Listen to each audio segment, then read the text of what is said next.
नमस्कार बंधुरा नंदिनी सिम्पल कुकेर आरो एकटी पर्व देखार जोन्नो आपनादेर सबाइके जानाच्छि स्वागत। आज के तैरी करेछि कम मशलाय कम तेले दारुण हेल्दी एवं टेस्टी एकटी टिफिन रेसिपि। सन्ध्याबेला हालका फुलका खिदे पेलेई एई टिफिन रेसिपिटी बानिये दिते पारेन बाच्चादेरके।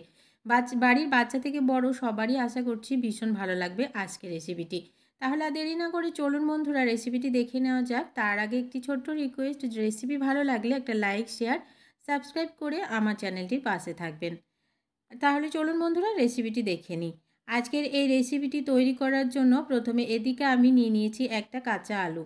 আলুটাকে আমি জল নিয়ে নিয়েছি আর এই জলের মধ্যে একটা ছোট্ট গ্রেটারের সাহায্যে গ্রেট করে নিয়ে নেব। আলুটা অবশ্যই একদম মিহি করে গ্রেট করে নিতে হবে।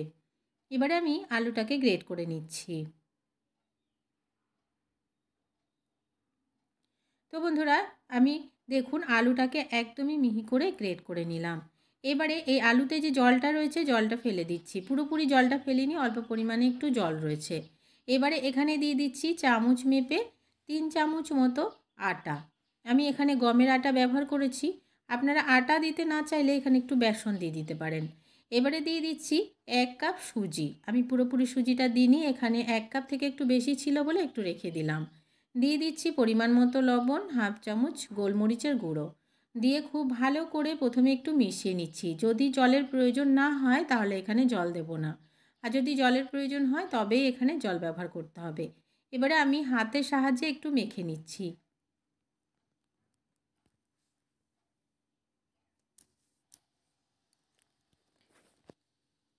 কিছুক্ষণ সময় নিয়ে একটু হাতের সাহায্যে মেখে নিলাম। তো বন্ধুরা আমার এখানে একদমই জলের প্রয়োজন নেই, তো আমি আর এখানে জল দিচ্ছি না। আমি হাতে নিয়ে একটু দেখিয়ে দিচ্ছি। দেখুন ঠিক এই রকম একটি যখন দলা বেঁধে যাবে তখন বুঝে নিতে হবে এটা মাখাটা একদমই পারফেক্ট হয়ে গেছে আর জলের প্রয়োজন নেই।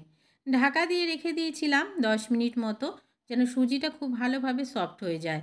এদিকে খেয়াল রাখতে হবে সুজিটা খুব ভালোভাবে সফট হয়ে গেলে দেখবেন মাখাটা আরেকটু নরম হয়ে যাবে আর ভীষণ সুন্দর হবে রেসিপিটি।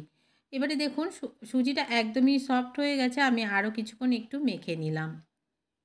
ডোটা আমাদের একদমই রেডি হয়ে গেছে। এবারে হাতে অল্প পরিমাণে তেল ব্রাশ করে নিয়ে ছোট ছোট করে আমি এখান থেকে লেচি কেটে নিয়ে বলের আকারে তৈরি করে নেব। একদমই ছোট ছোট করে বলগুলো তৈরি করে নেব।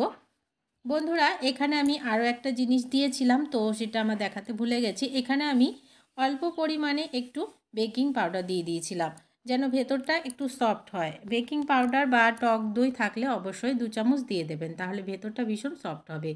এবারে আমি ছোট ছোট বল তৈরি করে নিলাম অনেকগুলো। তো দেখুন সবগুলো একই রকমের বল তৈরি করে নিয়েছি আর অনেকগুলো বল আমার তৈরি হয়ে গেছে। এবারে এগুলোকে নিয়ে যাব পরবর্তী প্রসেসে। এবারে আমি এখানে দিয়ে দিয়েছি একটা কড়াইতে জল গরম হতে আর উপরে একটা ছিদ্রযুক্ত প্লেট বসিয়ে দিয়েছি। আর এই প্লেটের মধ্যে অল্প পরিমাণে একটু তেল ব্রাশ করে নিতে হবে। এবারে আমি যে বলগুলো তৈরি করে রেখেছিলাম সেই বলগুলো এক এক করে এখানে দিয়ে দিচ্ছি। সবগুলো বল আমি একটু সরি সরি ফাঁকা ফাঁকা করে দিয়ে দিলাম। এবারে ঢাকা দিয়ে প্রায় 15 মিনিট মতো সেদ্ধ হতে দেব ভাপে। পুরোপুরি 15 মিনিট পর ফিরে এলাম বন্ধুরা। দেখে নিচ্ছি রেসিপিটা ঠিকভাবে সেদ্ধ হয়েছে কি না। যেহেতু সুজি আর আলু আছে খুব তাড়াতাড়ি সেদ্ধ হয়ে যাবে। তো দেখুন সবগুলো রেসিপি খুব সুন্দরভাবে সেদ্ধ হয়ে গেছে। এবারে নামিয়ে ঠান্ডা করে নিতে হবে।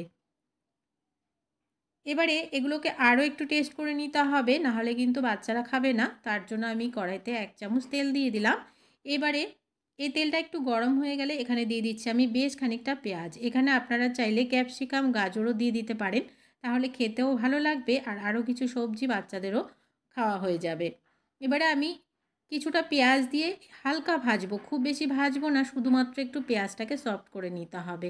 এখানে আর লবণ দেওয়া যাবে না, লবণটা আগেই যেহেতু আমরা ব্যবহার করেছি। এবারে দিয়ে দিচ্ছি হাফ চামচ থেকেও কম কাশ্মীরি লাল লঙ্কার গুঁড়ো আর দিয়ে দিচ্ছি হাফ চামচ চিলি ফ্লেক্স আর দিয়ে দিচ্ছি চাট মশলা হাফ চামচ দিয়ে দিচ্ছি 2 চামচ মতো টমেটো কেচাপ আর 1 চামচ আমি দিয়ে দিচ্ছি সয়া সস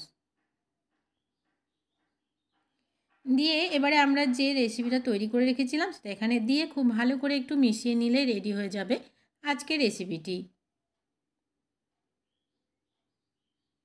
তো বন্ধুরা একদমই খুব ভালো করে আমি মিশিয়ে নিলাম। এবারে আমি গ্যাসের ফ্লেমটাকে বন্ধ করে দেব আর আমাদের এই রেসিপিটিকে রান্না করার একদমই প্রয়োজন নেই। একদমই রেডি হয়ে গেছে। রেসিপিটি আমি নামিয়ে এবারে সার্ভ করে দেব। তো দেখুন ঠিক এই রকমই তৈরি করে নিতে হবে। এবারে আমি নামিয়ে সার্ভ করে দিচ্ছি।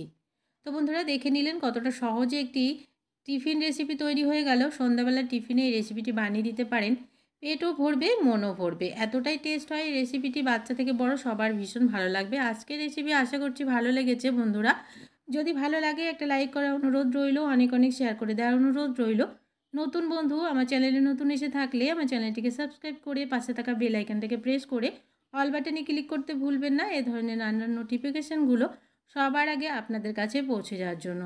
আর আজকের রেসিপিটি কেমন লাগলো কমেন্টস করে জানাতে কিন্তু ভুলবেন না বন্ধুরা। আজকের রেসিপি আমি একটু দেখিয়ে দিচ্ছি ভেঙে। ভেতরটা ভীষণই সফট হয়, খেতেও ভীষণ ভালো লাগে। ঠিক এইভাবে করে তৈরি করে দেখতে পারেন। আশা করছি ভালো লাগবে আপনাদের। আজকের রেসিপি এখানে শেষ করছি।